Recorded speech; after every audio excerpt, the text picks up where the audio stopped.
Hello guys, welcome to Jaya kitchen. நம்ம என்ன பார்க்க போகிறோன்னு கேட்டிங்கன்னா, பிரெட் போண்டா. வாங்க எப்படி பண்ணுறதுன்னு பார்த்துடலாம். அதுக்கு 4 சைஸ் பிரெட் துண்டு வச்சுருக்கேங்க, 1/2 கப் தயிர், வெங்காயம் 1 பொடியாக நறுக்கி வச்சுருக்கேன், 2 பச்சை மிளகாய் பொடியாக நறுக்கி வச்சுருக்கேன். இப்போது பிரெட் கிராம்ஸை ரெடி பண்ணிக்கலாம். இங்கே பாருங்கள், இந்த மாதிரி குறைன்னு மிக்சியில் போட்டு அடித்து எடுத்துக்கோங்க. அடித்து எடுத்த பிரெட் கிராம்ஸை ஒரு பவுலுக்கு சேஞ்ச் பண்ணிக்கலாங்க. இப்போ அது கூட தேவையான அளவு கொஞ்சமாக உப்பு போட்டுக்கோங்க. 2 பச்சை மிளகாய் பொடியை நறுக்கி வச்சுருக்கேங்க, அது உள்ள சேர்த்துக்கலாம். ஒரு வெங்காயம் பொடியாக நறுக்கி வச்சுருக்கேன், அது உள்ள சேர்த்துக்கலாம்.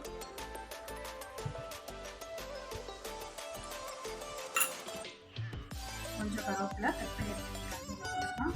கொஞ்சமாக கொத்தமல்லி எடுத்துக்கலாம். தேவையான அளவு 2 ஸ்பூன் தயிர் சேர்த்துக்கலாங்க.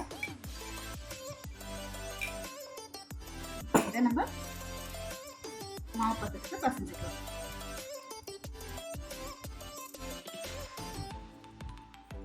இது கூட கொஞ்சமாக தண்ணி தெளிச்சுக்கோங்க. போண்டா பதத்துக்கு பிடிக்கணும், அதுக்காக வேண்டி உருண்டைகளாக பிடிக்க போகிறோம். ரொம்ப தண்ணி சேர்க்க தேவையில்லை. இப்போ ஹோல்ஸ் மாதிரி பிடிச்சி வச்சுக்கலாங்க. இந்த மாதிரி வச்சுக்கலாம். பசங்க ஸ்கூல் விட்டு வந்தால் இந்த மாதிரி ரெய்னி சீசனுக்கு செஞ்சு கொடுத்தீங்கன்னா பசங்க விரும்பி சாப்பிடுவாங்க. சூடாக வீட்லேயே ஹெல்த்தியாக நம்ம செஞ்சு கொடுப்போம்.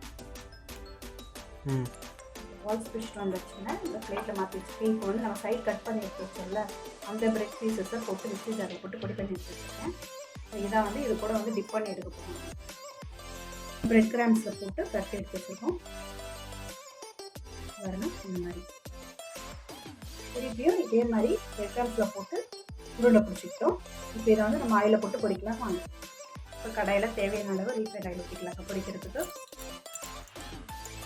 இப்போ எண்ணெய் காஞ்ச உடனே லோ ஃப்ளேமில் வச்சுட்டு ஒரு பால்ஸாக போட்டுடலாம்.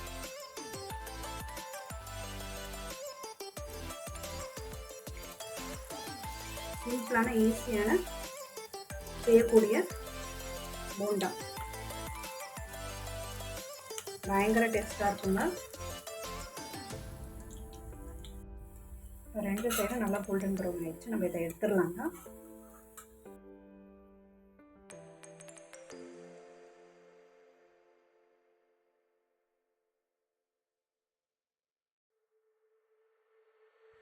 பிரெட் போண்டா ரெடி ஆகிடுச்சுங்க. இந்த மாதிரி ஒன்று ஒன்றா எடுத்து வச்சிடலாங்க பிளேட்டில். பசங்க பார்த்தோன்னா சாப்பிட்ற மாதிரி இருக்கணும்னா நம்ம அதுக்கு மேலே கொஞ்சம் அலங்காரம் பண்ணிக்கலாங்க. பொடியாக நறுக்கிற வெங்காயம் இருக்குல்ல, அது மேலே தூவிட்டு டொமேட்டோ கெச்சப்போ இல்லை அப்படியே கூட சாப்பிட்லாம். அவ்வளோ டேஸ்ட்டாக இருக்கும். பசங்க ஸ்கூல் விட்டு வந்தால் ஈவினிங் ஸ்நாக்ஸாக இதை ரெடி பண்ணி கொடுங்க. மிகவும் சூப்பராக இருக்கும். ட்ரை பண்ணி பாருங்கள்.